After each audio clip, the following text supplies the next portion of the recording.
Hey kids. I hope everybody can hear me okay. Um, if not, drop a little comment in the chat. And yeah, welcome to Reaper Reads.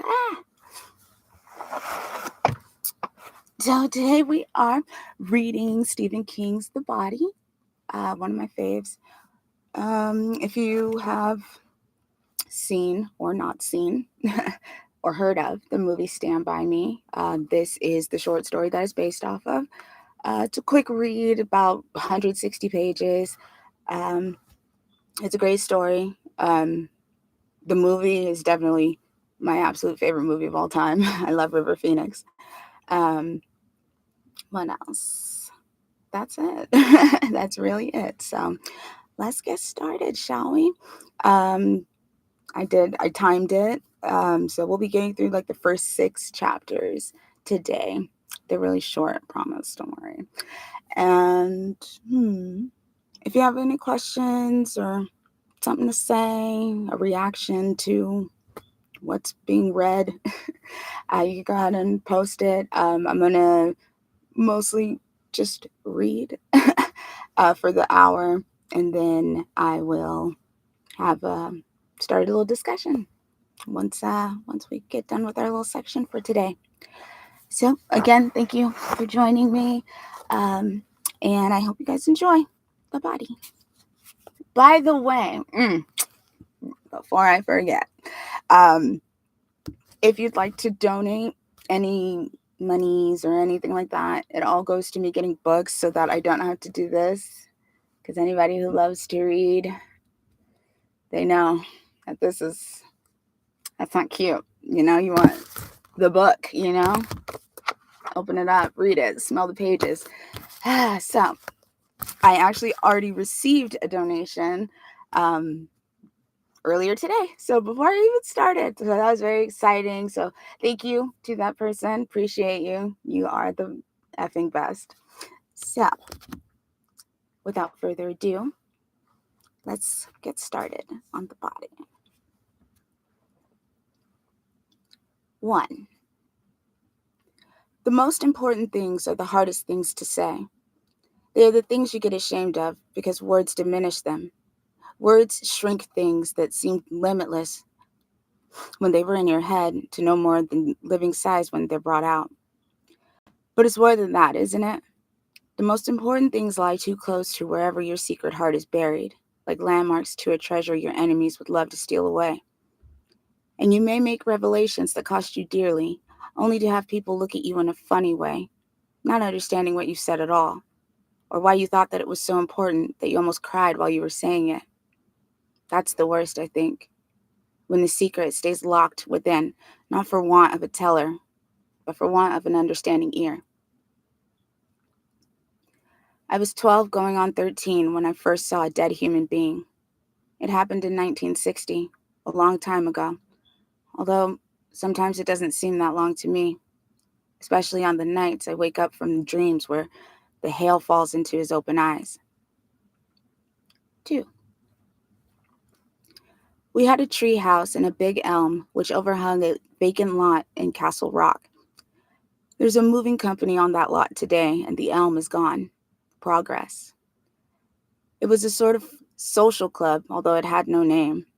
There were 5, maybe 6 steady guys and some other wet ends who just hung around. We'd let them come up when there was a card game and we needed some fresh blood. The game was usually blackjack, and we played for pennies, nickel limit. But you got double money on blackjack and 5 card under, triple money on 6 card under, although Teddy was the only guy crazy enough to go for that. The sides of the treehouse were planks scavenged from the shit pile behind Mackey Lumber and Building Supply on Carbine Road. They were splintery and full of knotholes we plugged with either toilet paper or paper towels. The roof was a corrugated tin sheet we hawked from the dump, looking over our shoulders all the time we were hustling it out of there because the dump custodian's dog was supposed to be a real kid-eating monster. We found a screen door out there on the same day. It was fly-proof, but really rusty. I mean, the rust was extreme. No matter what time of day you looked out that screen door, it looked like sunset. Besides playing cards, the club was a good place to go and smoke cigarettes and look at girly books.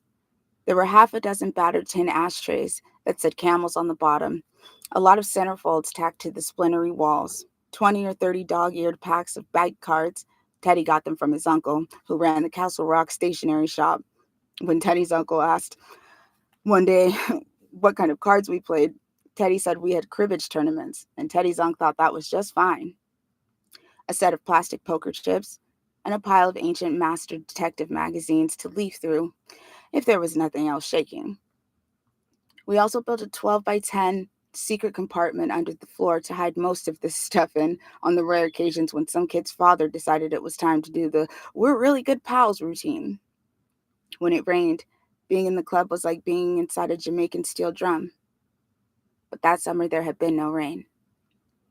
It had been the driest and hottest since 1907, or so the newspaper said, and on that Friday preceding the Labor Day weekend and the start of another school year, even the goldenrod in the fields and the ditches beside the back roads looked parched and poorly.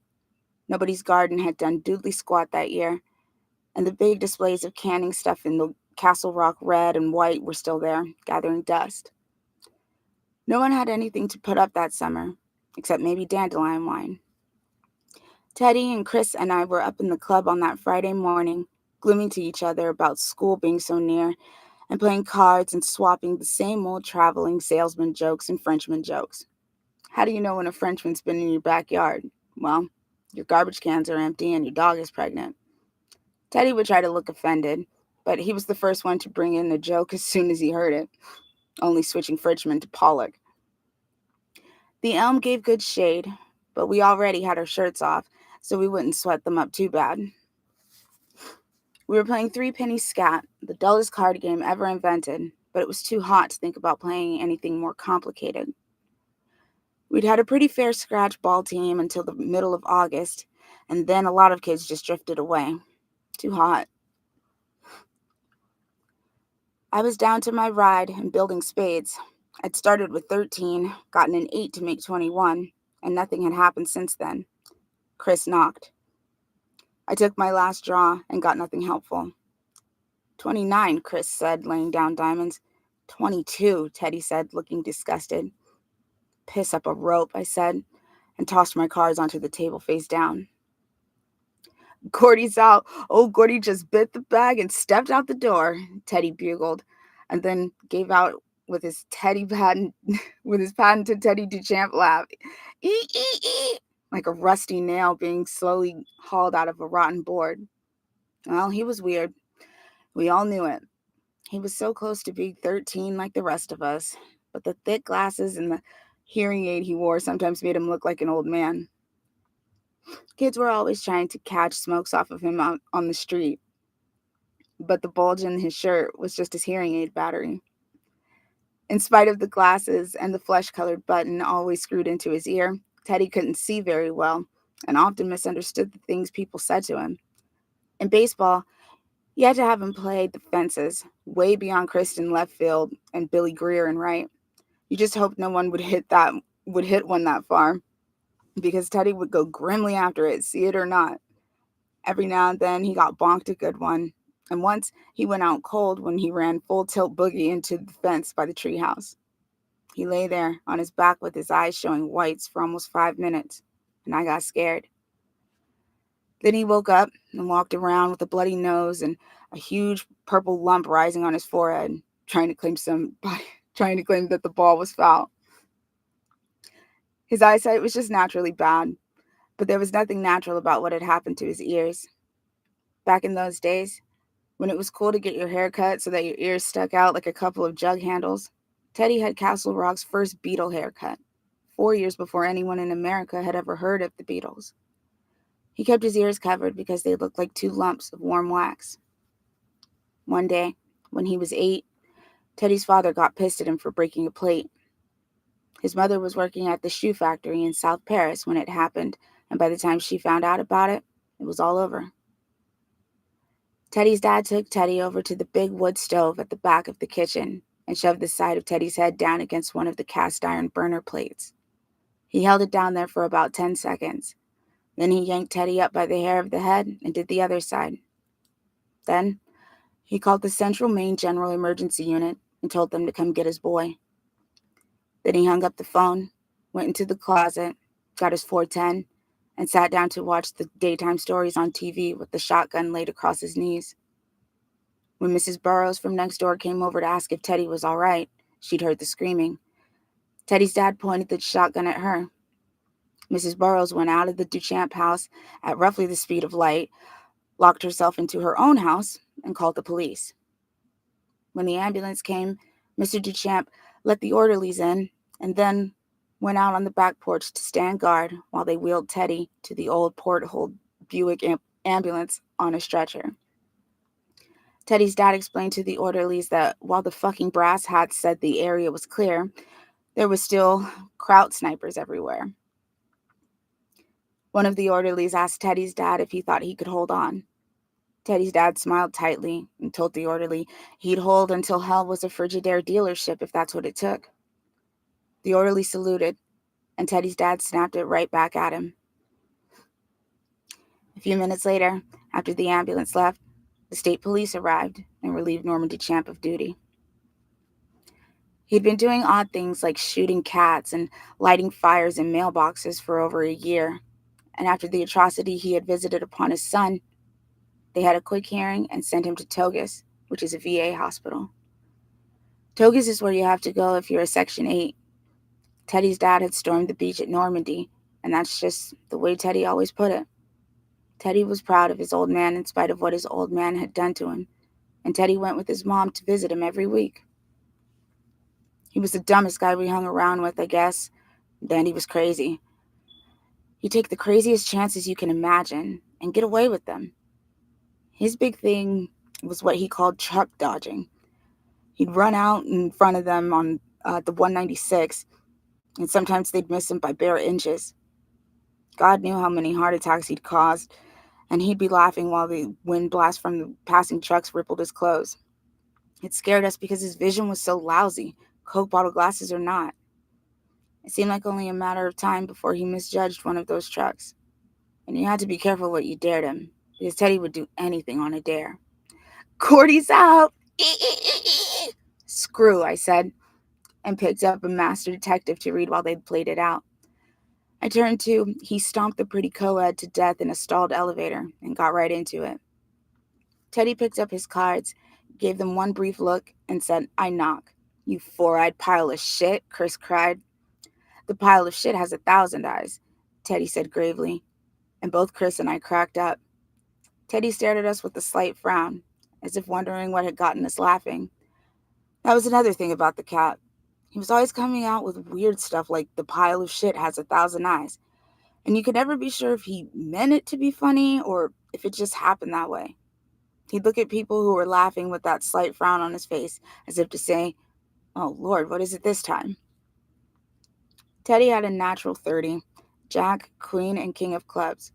Chris had only 16 and went down to his ride.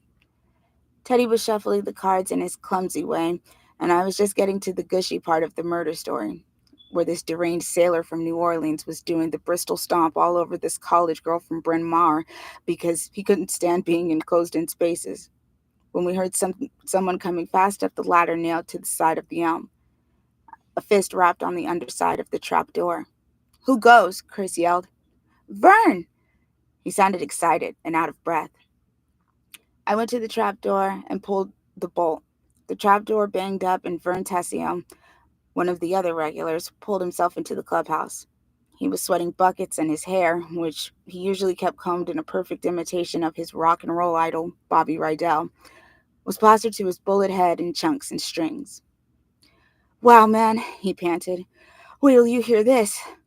"Hear what?" I asked. "Let me get my breath. I ran all the way from my house." "I ran all the way home," Teddy wavered in a dreadful little Anthony falsetto, "just to say I'm sorry." "Fuck your head, man," Vern said. "Drop dead in the shed, Fred," Teddy returned smartly. "You ran all the way from your place?" Chris asked unbelievingly. "Man, you're crazy." Vern's house was 2 miles down Grand Street. It must be 90 out there. "This is worth it," Vern said. "Holy Jesus, You won't believe this. Sincerely. He slapped his sweaty forehead to show us how sincere he was. Okay, what? Chris asked. Can you guys camp out tonight? Vern was looking at us earnestly, excitedly. His eyes looked like raisins pushed into the dark circles of sweat. I mean, if you tell your folks we're going to tent out in my back field. Yeah, I guess so, Chris said, picking up his new hand and looking at it. But my dad's on a mean streak, drinking, you know. You got to, man, Vern said. Sincerely, you won't believe this. Can you, Gordy? Probably. I was able to do most stuff like that. In fact, I'd been like the invisible boy that whole summer. In April, my older brother Dennis had been killed in a Jeep accident. That was at Fort Benning, Georgia, where he was in basic. He and another guy were on their way to the PX, and an army truck hit them broadside. Dennis was killed instantly, and his passenger had been in a coma ever since. Dennis would have been 22 later that week. I'd already picked out a birthday card for him at Dolly's over in Castle Green. I cried when I heard, and I cried more at the funeral, and I couldn't believe that Dennis was gone. That anyone that used to knuckle my head or scar me with a rubber spider or scare me with a rubber spider until I cried or gave me a kiss when I fell down and scraped both my knees bloody and whisper in my ear, "Now stop crying, you baby." That a person who had touched me could be dead. It hurt me and it scared me that he could be dead, but it seemed to have taken all of the heart out of my parents. For me, Dennis was hardly more than an acquaintance. He was 10 years older than me, if you can dig it, and he had his own friends and classmates. We ate at the same table for a lot of years, and sometimes he was my friend, and sometimes he was my tormentor. But mostly he was, just a guy. When he died, he'd been gone for a year, except for a couple of furloughs. We didn't even look alike. It took me a long time after that summer to realize that most of the tears I cried were for my mom and dad. Fat lot of good it did them, or me. So what are you pissing and moaning about, Verno? Teddy asked. I knocked, Chris said. What? Teddy screamed immediately, forgetting all about Vern. You friggin' liar. You ain't got no pat hand. I didn't deal you no pat hand. Chris smirked. Make your draw sheet hip. Shit heap. Teddy reached for the top card on the pile of bikes. Chris reached for the Winstons on the ledge behind him. I bent over to pick up my detective magazine. Vern Tessio said, You guys want to go see a dead body? Everybody stopped. 3. We'd all heard about it on the radio, of course. The radio, a Philco with a cracked case, which had also been scavenged from the dump, played all the time. We kept it tuned to WALM in Lewiston, which churned out the super hits and the boss oldies. What in the World's Come Over You by Jack Scott, and This Time by Troy Shondell, and King Creole by Elvis, and Only the Lonely by Roy Orbison. When the news came on, we usually switched some mental dial over to mute. The news was a lot of happy horse shit about Kennedy and Nixon and Comoy and Matsu and the missile gap and what a shit that Castro was turning out to be after all. But we had all listened to the Ray Brower story a little more closely because he was a kid our age. He was from Chamberlain, a town 40 miles or so east of Castle Rock.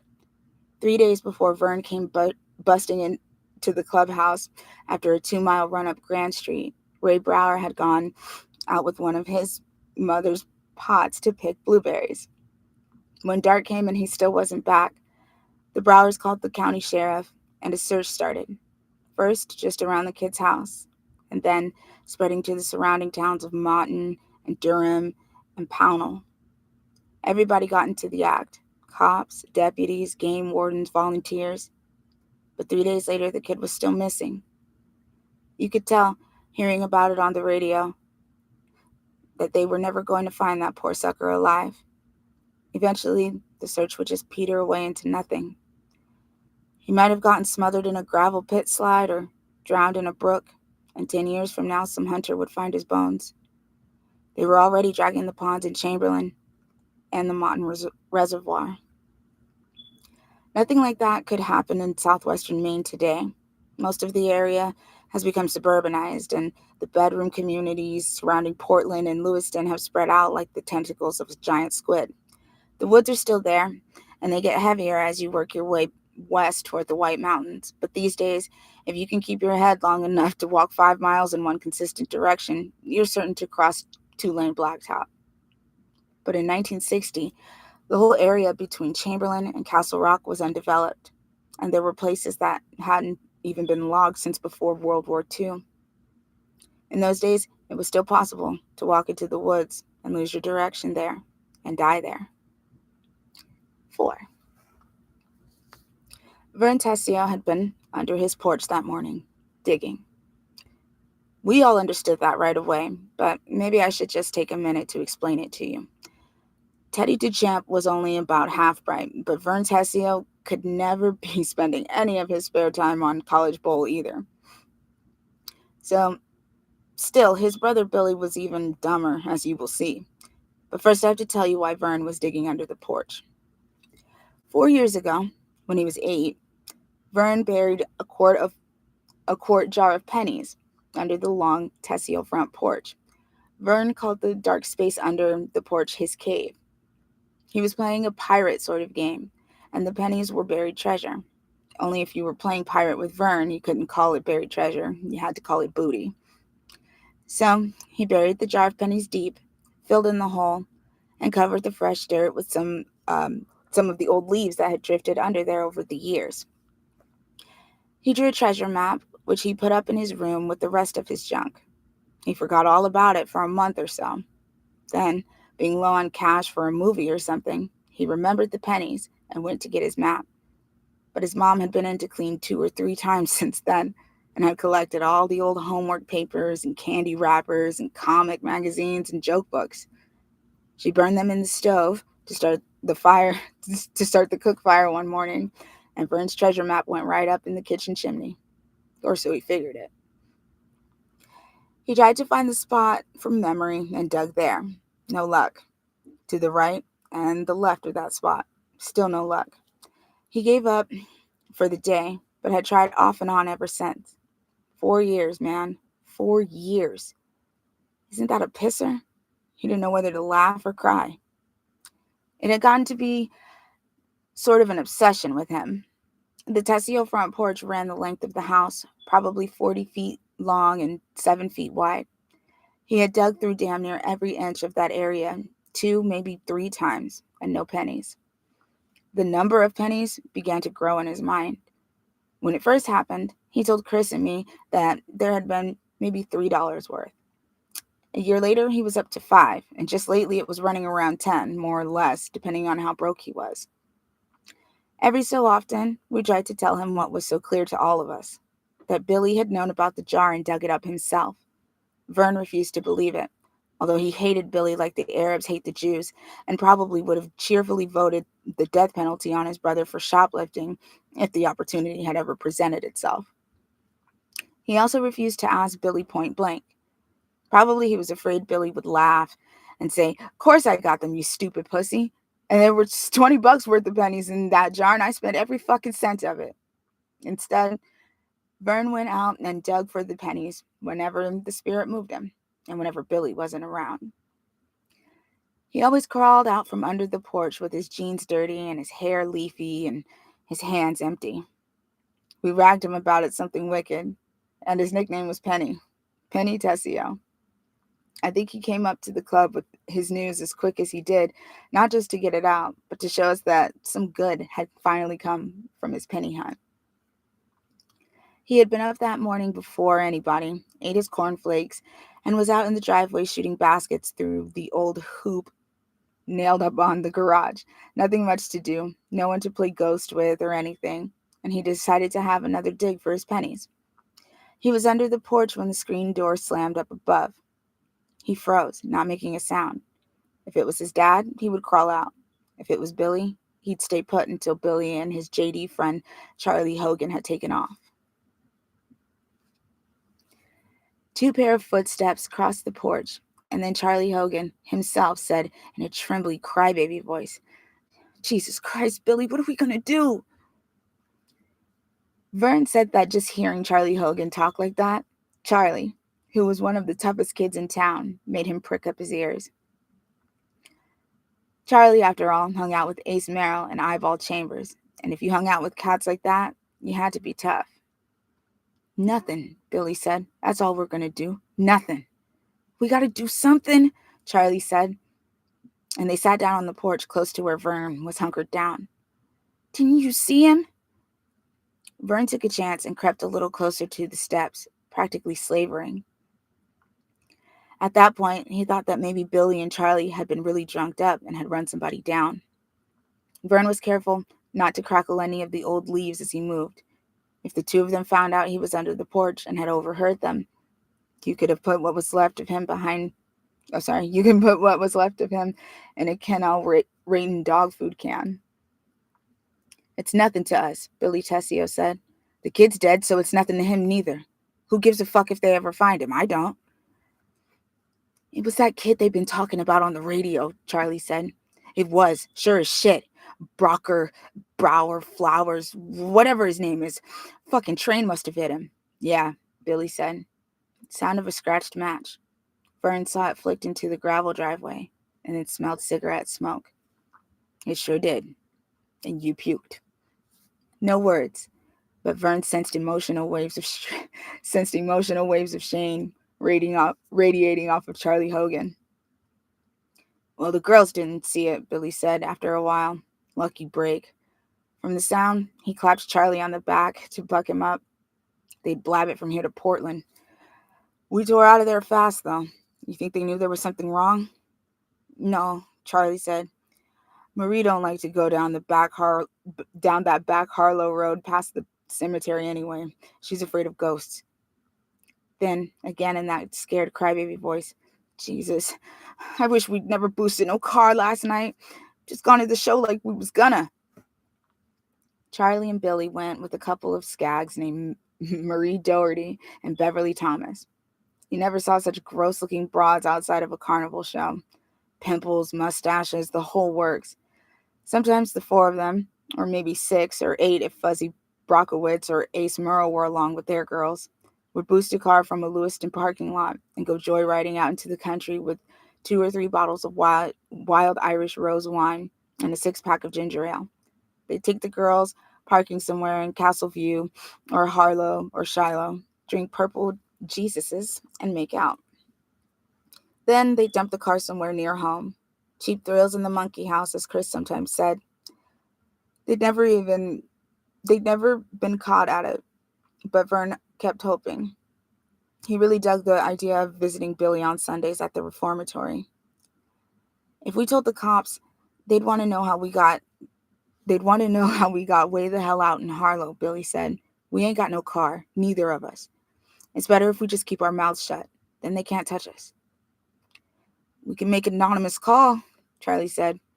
They traced those fucking calls, Billy said ominously. I seen it on Highway Patrol and Dragnet. Yeah, right, Charlie said miserably. Jesus, I wish Ace had been with us. We could have told the cops we was in his car. Well, he wasn't. Yeah, Charlie said. He sighed. I guess you're right. A cigarette butt flicked into the driveway. We had to walk up and take a piss by the tracks, didn't we? Couldn't walk the other way, could we?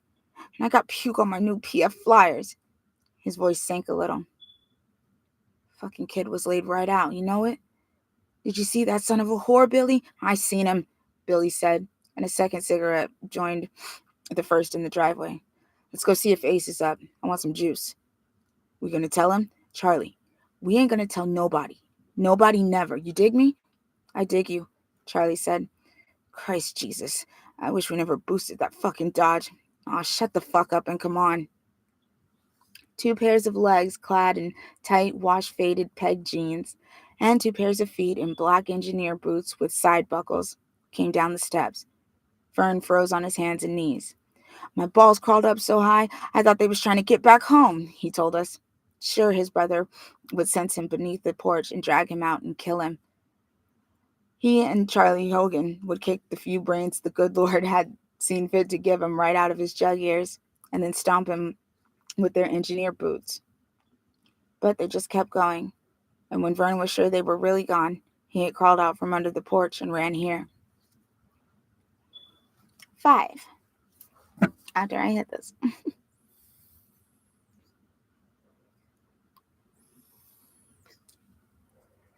It's just nicotine. Crazy. Okay. 5. You're really lucky, I said. They would have killed you. Teddy said, I know the back Harlow Road. It comes to a dead end by the river. We used to fish for Cossies out there. Chris nodded. There used to be a bridge, but there was a flood a long time ago. Now there's just the train tracks. Could a kid really have gotten all the way from Chamberlain to Harlow? I asked Chris. That's 20 or 30 miles. I think so. He probably happened on the train tracks and followed them the whole way. Maybe he thought they'd take him out, or maybe he thought he could flag down a train if he had to, but that's just a freight run now. GS and WN up to Derry and Brownsville, and not many of those anymore. He'd have to have walked all the way to Castle Rock to get out. After dark, a train must have finally come along. An El Smacko. Chris drove his right fist down against his left palm, making a flat noise. Teddy, a veteran of many close calls dodging the pulp trucks on 196, looked vaguely pleased. I felt a little sick, imagining that kid so far away from home, scared to death, but doggedly following GS and WM tracks, probably walking on the ties because of the night noises from the overhanging trees and bushes, maybe even from the culverts underneath the railroad bed. And here comes the train, and maybe the big headlight on the front hypnotized him until it was too late to jump. Or maybe he was just lying there on the tracks in a hunger faint when the train came along.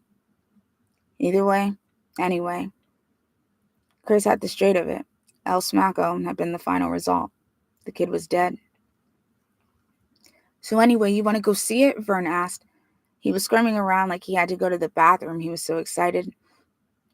We all looked at him for a long second, no one saying anything. Then Chris tossed his cards down and said, Sure, and I bet you anything we get our pictures in the paper. Huh? Vern said. Yeah? Teddy said, and grinning his crazy truck-dodging grin. Look, Chris said, leaning across the ratty card table. We can find the body and report it. We'll be on the news. I don't know, Vern said, obviously taken aback. Billy will know where I found out. He'll beat the living shit out of me. No, he won't, I said, because it'll be us guys that find that kid, not Billy and Charlie Hogan in a boosted car. Then they won't have to worry about it anymore. They'll probably pin a medal on you, Penny. Yeah? Vern grinned, showing his bad teeth. It was a dazed sort of grin, and as if the thought of Billy being pleased with anything he did had acted on him like a hard shot to the chin. Yeah, you think so? Teddy was grinning too. Then he frowned and said, Uh-oh. What? Vern asked. He was squirming again, afraid that some really basic objection to the idea had just cropped up in Teddy's mind, or what passed for Teddy's mind. Our folks, Teddy said. If we find that kid's body over in South Harlow tomorrow, they're going to know we didn't spend the night camping out in Vern's back field. Yeah, Chris said. They'll know we went looking for that kid. No, they won't, I said. I felt funny, both excited and scared, because I knew we could do it and get away with it. The mixture of emotions made me feel heat sick and headachy. I picked up the bikes to have something to do with my hands and started box shuffling them. That and how to play cribbage was about all I got for older brother stuff from Dennis. The other kids envied that shuffle, and I guess everyone I knew had asked me to show them how it went. Everyone except Chris. I guess only Chris knew that showing someone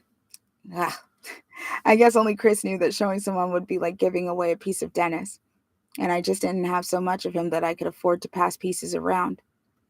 I said, we'll just tell him we got bored tenting in Fern's field because we've done it so many times before.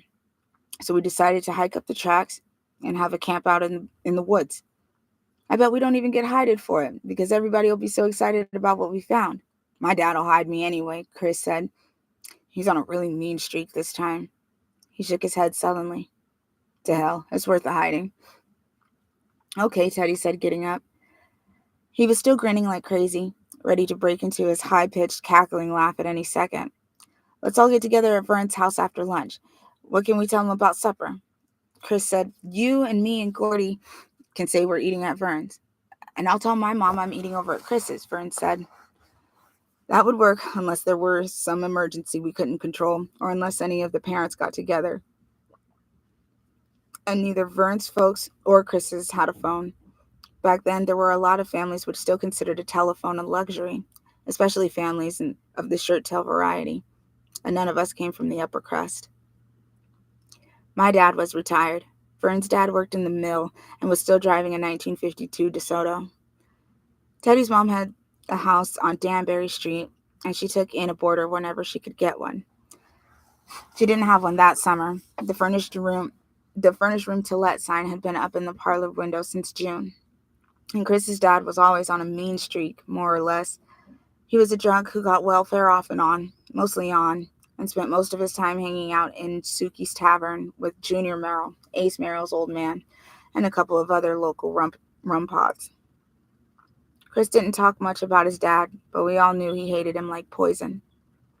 Chris was marked up every 2 weeks or so, bruises on his cheeks and neck, or one eye swelled up, and as colorful as a sunset.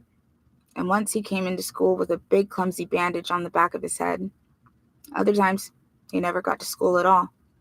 His mom would call him in sick because he was too lamed up to come in. Chris was smart, really smart, but he played truant a lot. And Mr. Halliburton, the town truant officer, was always showing up at Chris's house, driving his old black Chevrolet with the no rider sticker in the corner of the windshield. If Chris was being truant and Bertie, as we called him, always behind his back, of course, caught him, he would haul him back to the school and see that Chris got detention for a week. But if Bertie found out that Chris was home because his father had beaten the shit out of him, Bertie just went away and didn't say boo to a cuckoo bird. It never occurred to me to question this set of priorities until about 20 years later. The year before, Chris had been suspended from school for 3 days. A bunch of milk money disappeared when it was Chris's turn to be room monitor and collect it. And because he was at Chambers, from those no-account Chamberses, he had to take a hike, even though he always swore he never hawked that money. That was the time Mr. Chambers put Chris in the hospital for an overnight stay. When his dad heard Chris was suspended, he broke Chris's nose and his right wrist. Chris came from a bad family, all right, and everybody thought he would turn out bad, including Chris. His brothers had lived up to the town's expectations admirably. Frank, the eldest, ran away from home when he was 17, joined the Navy, and ended up doing a long stretch in Portsmouth for rape and criminal assault. The next eldest, Richard, his right eye was all funny and jittery, which was why everybody called him Eyeball, had dropped out of high school in the 10th grade and chummed around with Charlie and Billy Tessio and their JD buddies. "I think all that'll work," I told Chris. "What about John and Marty?" John and Marty Despain were 2 other members of our regular gang. "They're still away," Chris said. "They won't be back until Monday." "Oh, that's too bad." "So are we set?" Vern asked, still squirming. He didn't want the conversation sidetracked even for a minute. "I guess we are," Chris said. Who wants to play some more scat?" No one did. We were too excited for play cards. We climbed down from the treehouse, climbed the fence into the vacant lot, and played 3 flies, 6 grounders for a while with Vern's old friction-taped baseball. But that was no fun either. All we could think about was that kid Brower, hit by a train, and how we were going to see him, or what was left of him. Around 10 o'clock, we all drifted away home to fix it with our parents. All right, 6. I got to my house at 11:15 after stopping at the drugstore to check out the paperbacks. I did that every couple of days to see if there were any new John D. McDonald's. I had a quarter and figured if there was, I'd take it along. But there were only the old ones, and I'd read most of those half a dozen times. When I got home, the car was gone, and I remembered that my mom and some of her hen party friends had gone to Boston to see a concert. A great old concert goer, my mother. And why not? Her only kid was dead, and she had to do something to take her mind off it. I guess that sounds pretty bitter. And I guess if you'd been there, you'd understand why I felt that way. Dad was out back, passing a fine spray from the hose over his ruined garden. If you couldn't tell it was a lost cause from his glum face, you sure could by looking at the garden itself. The soil was a light, powdery gray. Everything in it was dead except for the corn, which had never grown so much as a single edible ear. Dad said he'd never known how to water a garden. It had to be Mother Nature or nobody. He'd watered too long in one spot and drowned the plants. In the next row, plants were dying of thirst. He could never hit a happy medium, but he didn't talk about it often. He'd lost a son in April and a garden in August. And if he didn't want to talk about either one, I guess that was his privilege. It just bugged me that he'd given up talking about everything else too. That was taking democracy too fucking far. "Hi, Daddy," I said, standing beside him. I offered him the Rolos I'd bought at the drugstore. "Want one?" "Hello, Gordon. No thanks." He kept on flicking the fine spray over the hopeless gray earth. "Be okay if I camp out in Vern Tessio's backfield tonight with some of the guys?" "What guys?" "Vern, Teddy DeChamp, maybe Chris." I expected him to start right in on Chris. How Chris was bad company, a rotten apple from the bottom of the barrel, a thief, and an apprentice juvenile delinquent. But he just sighed and said, "I suppose that's okay." "Great, thanks." I turned to go into the house and check out what was on the boob tube when he stopped me with, "Those are the only people you want to be with, aren't they, Gordon?" I looked back at him, braced for an argument, but there was no argument in him that morning. It would have been better if there had been, I think. His shoulders were slumped. His face, pointed toward the dead garden and not toward me, sagged. There was a certain unnatural sparkle in his eyes that might have been tears. "Aw, Dad, they're okay. Of course they are. A thief and two Phoebes. Fine company for my son." "Vern Tessio isn't feeble," I said. Teddy was a harder case to argue. 12 years old and still in the 5th grade, my dad said. And that time he slept over. When the Sunday paper came the next morning, he took an hour and a half to read the funny pages. That made me mad, because I didn't think he was being fair. He was judging Vern by the way he judged all my friends, from having seen them off and on, mostly going in and out of the house. He was wrong about them. And when he called Chris a thief, I always saw red, because he didn't know anything about Chris. I wanted to tell him that, but if I pissed him off, he'd keep me home. Oh, the garden. You distracted me.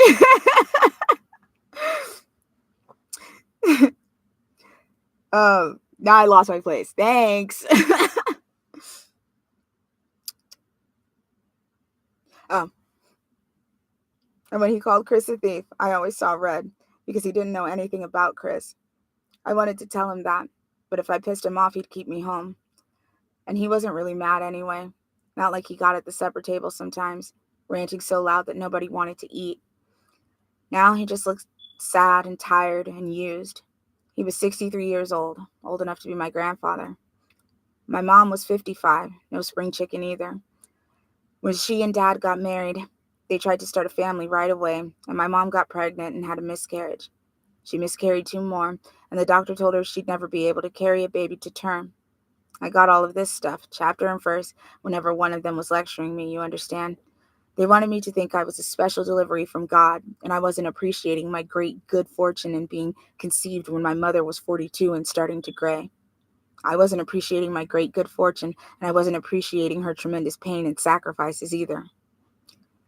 5 years after the doctor said Mom would never have a baby, she got pregnant with Dennis.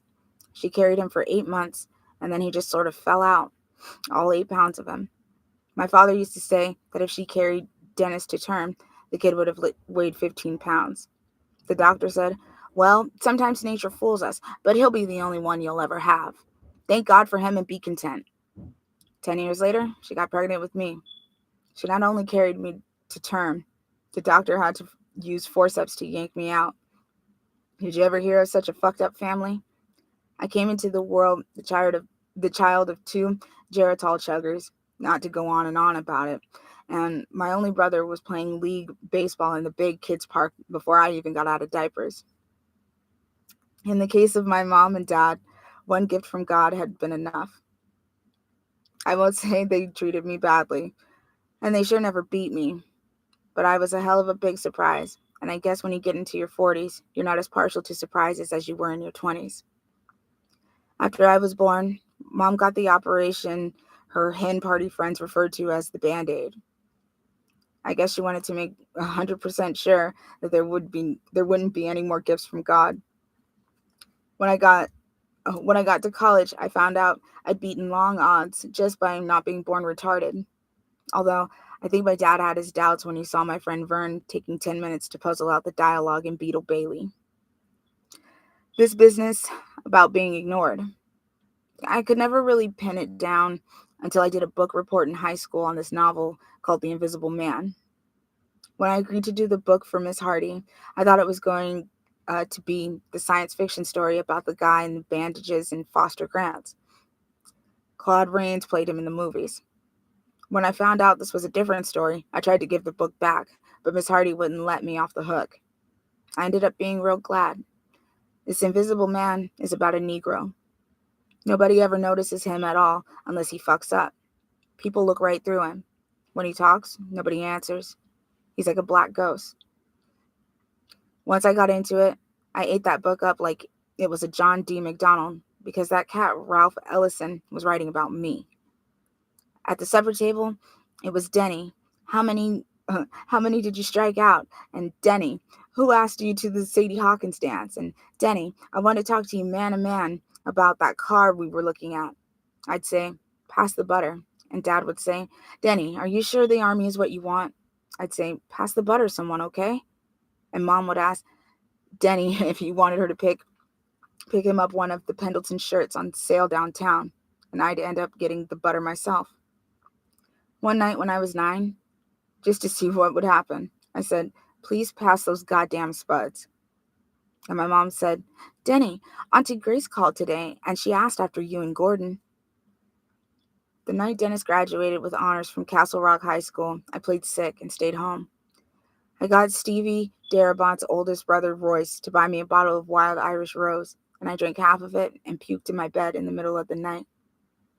In a family situation like that, you're supposed to either hate the older brother or idolize him hopelessly. At least that's what they teach you in college psychology. Bullshit, right?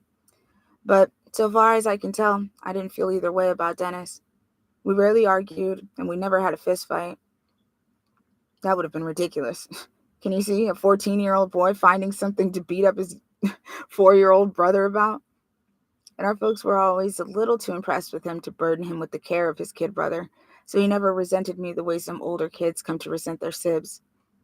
When Denny took me with him somewhere, it was of his own free will, and those were some of the happiest times I can remember. Hey, LeChance, who the fuck is that? My kid brother, and you better watch your mouth, Davis. He'll beat the crap out of you. Gordy's tough. They gathered around me for a moment, huge, impossibly tall. Just a moment of interest like a patch of sun. They are so big. They are so old. Hey, kid, this wet end really your big brother? I nod shyly. He's a real asshole, ain't he, kid? I nod again, and everybody, Dennis included, roars with laughter. Then Dennis claps his hands together twice, briskly, and says, Come on, we gonna have a practice, or we gonna stand here like a bunch of pussies? They run to their positions, already peppering the ball around the infield. Go sit over there on the bench, Gordy. Be quiet. Don't bother anybody. I go sit over there on the bench. I am good. I feel impossibly small under the sweet summer clouds. I watch my brother pitch. I don't bother anybody.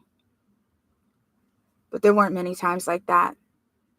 Sometimes he read me bedtime stories that were better than Mom's. Mom's stories were about the gingerbread man and the 3 little pigs. Okay stuff, but Dennis's were about stuff like Bluebeard and Jack the Ripper. He also had a version of Billy Goat's Gruff where the troll under the bridge ended up the winner. And as I have already said, he taught me the game of cribbage and how to do a box shuffle. Not that much, but hey, in this world you take what you can get, am I right? As I grew older, my feelings of love for Dennis were replaced with an almost clinical awe. The kind of awe so Christians feel for God, I guess.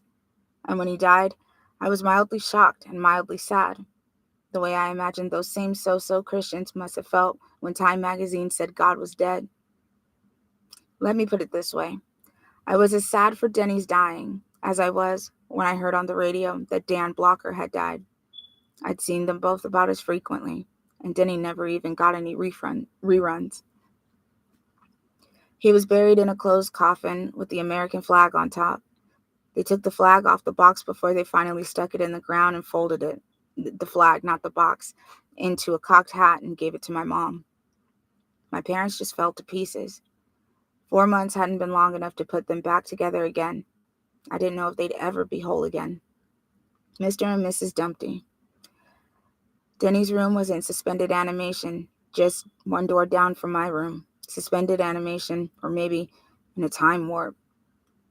The Ivy League college pennants were still on the walls, and the senior pictures of the girls he had dated were still tucked into the mirror where he had stood for what seemed like hours at a stretch, combing his hair back into a ducktail like Elvis's. The stack of Trues and Sports Illustrated remained on their desk, their dates looking more and more antique as time passed. It's the kind of thing you see in sticky, sentimental movies. But it wasn't sentimental to me. It was terrible.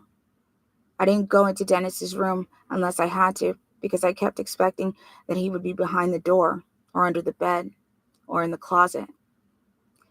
Mostly, it was the closet that preyed on my mind, and if my mother sent me in to get Denny's postcard album or his shoebox of photographs so she could look at them, I would imagine that door swinging slowly open while I stood rooted to the spot with horror.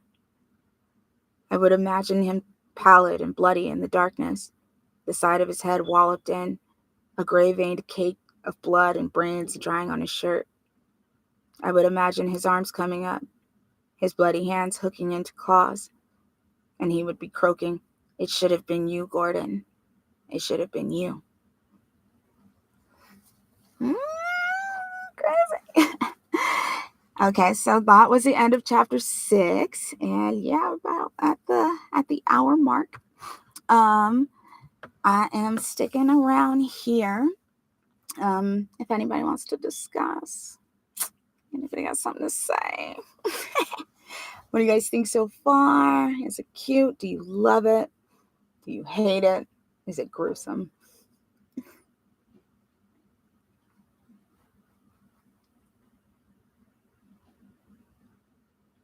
Actually. Oh, goodness. Now I'm not all crazy nervous anymore. There's a lot of stumbling in there because that was grueling reading in front of you all.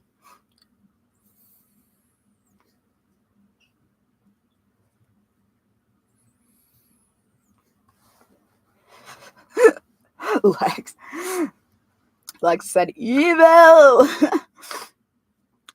It's a bomb ass story. It really is. I've read it before. All the ones in all the stories that I'm reading this season are my, top 5 favorites of all time. So they're rereads for me. Yeah, it's very personal. Stephen King's really good at that. Like, no matter what, he can like immerse you into the character, like it's the character telling their story, and he just, oh god, he's phenomenal. I'm only doing The Body by him. I had to like tell myself like no other ones, okay, because this will just turn into a Stephen King show, and he won't give me money. Yes. Lexi said it takes a side of view that isn't always discussed. It definitely does.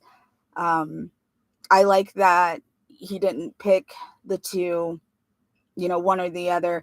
Either the kid's gonna hate the older brother or, idolize him. He's just kind of like, you were just there, sir. Good shit. What else? Has anybody seen the movie Stand By Me? Don't watch it yet if you haven't seen it, or if it's been a while since you've seen it. Don't watch it. Just wait a minute. Wait until we're done reading it.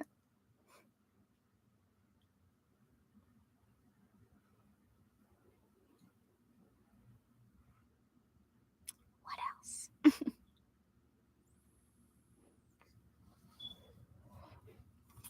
Also, I am sorry for my ghetto setup today. I found out yesterday that it was Easter. And I was like, oh. So I had to do a few things today before I came to stream and kick it with you all.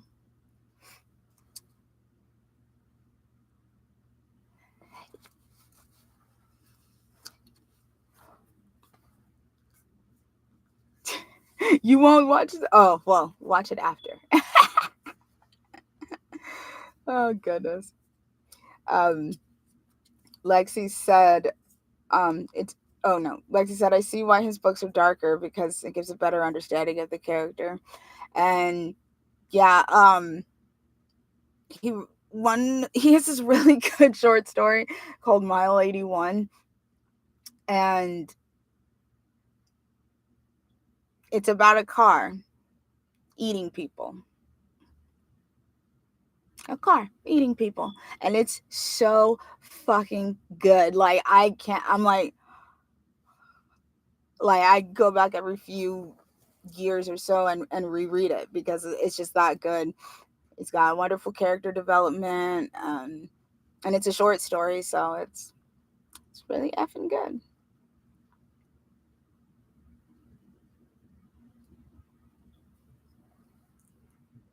Oh, how?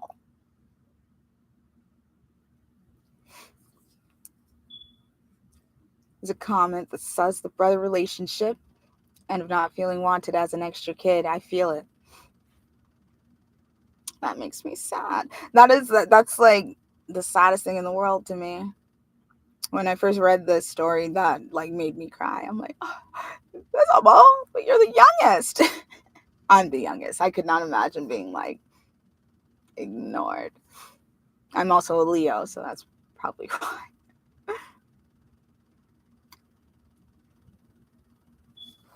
Wow, you're so sweet. Next week it'll be much more glamorous with candles and niceness. Yes. This one is a gift from my pal.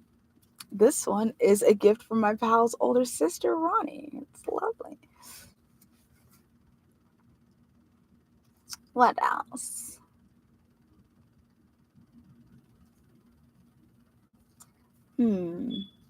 Um,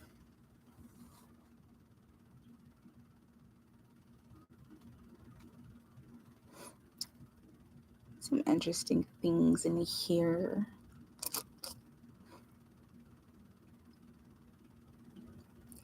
Oh, yes. Yeah. I was just talking about this. Comment is talking about. I totally get the older parent thing too. Yeah, being the youngest, my parents are older, but they're not up there like that. But I've known people that had like older parents, and then it's like they're really young, and then they're like the same age as like their nieces and nephews. And they're like, well, I'm your uncle, so sorry.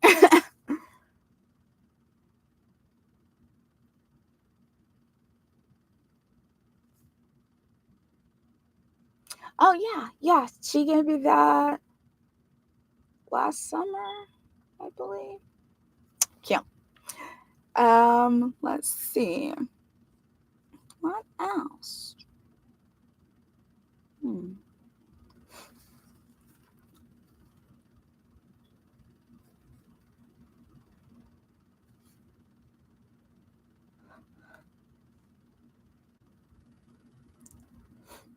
I mean, I can definitely relate to parents not liking friends.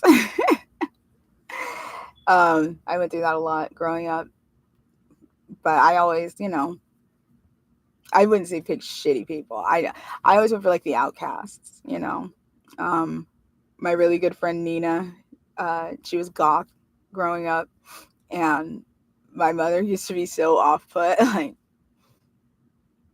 and then like one day she like flat out asked her, she's like, "Are you goth?" And Nina's like, "I'm actually emo." So that was a fun conversation, but and it wasn't until like maybe high school when I finally like told my mom, like, listen, I'm the one having the bad ideas. Okay, I'm the bad influence. So oh man. What you say? He was driving down. I know, and my timing was all sorts of off today. Like I said, I didn't know that it was Easter. So I like found out yesterday and had a family event to go to. Um so it was a little late, but hey, we did the damn thing, did we not?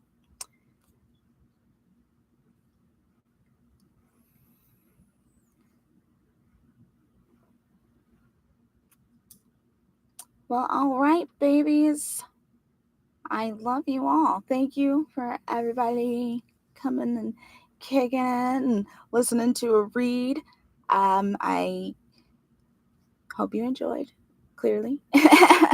um, if you do want to donate, like I said at the beginning, any little bit helps because this is not cute. This is not cute. Do you understand that? I know you were looking at this whole thing like, ugh, what is that? Yeah, it's a phone and it's ugly to read from. Let me tell you.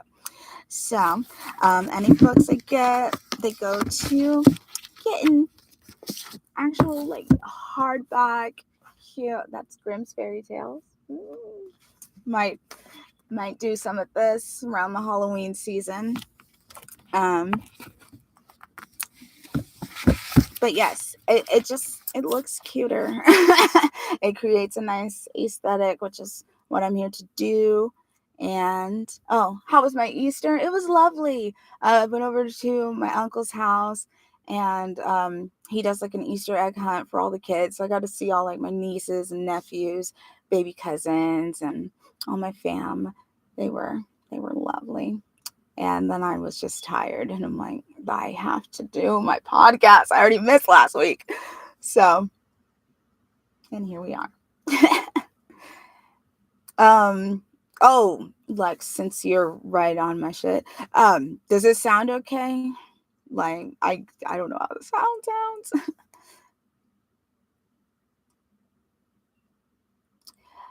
Grimm's Fairy Tales, I'm probably gonna do in October around the Halloween season. No. I will do it for Halloween season and also for Valentine's Day, just to say fuck off Valentine's Day. Let's make it Halloween 2, which I guess it would be Halloween 1 because it's first in the year. Okay. Anyway, um, mm, anything else? Okay, anyway, like I was saying, if you do want to donate, shoot me a little private message. I will eventually post like my Cash App, or I have Zelle. If you have my phone number, you can Zelle. But again, I just wanted to say thank you to the person that sent me $30. I wanted to like rush on to Google Play Books and buy the electronic of the last 3 books that I need to get for this season, but I was like, no, let's get hardbacks. Like, let's make it look nice. But yeah, it's gonna be a good time. No, I love the mic that I have. To be honest, I'm like, it looks cool. It's a cute little snowball. I mean, I got breaking the fourth wall is so cute.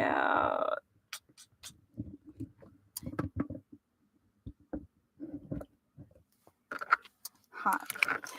But yes, thank you all for tuning in, and come back and see me next week. We're gonna dive right back in, starting with chapter 7, and everybody behave. You effing shoobies. Is that all? Is that all? Like, subscribe, all that good shit. Yeah. See you guys next week. Yeah. Oh, goodness. See you guys next week, God damn it. Next week.